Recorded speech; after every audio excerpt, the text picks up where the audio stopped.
رفیق من دیگه خسته شدم از این کار. نامزد دارم باید برم ببینم. خفه شو بابا. نامزد دارم. به ترک نامزد داری. همین نامزد 2 روز دیگه که میبینه پول نداری محل سگ بهت نمیده میذاره میره. 2 روز بعد بزن یه آدم سرمایه میاد دستشو میگیره اشقاشوقی از سرش میپره.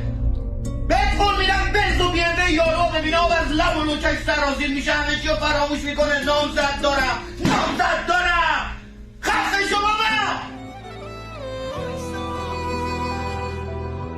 وایسا باید جواب قلبی که عاشق کردی رو بدی.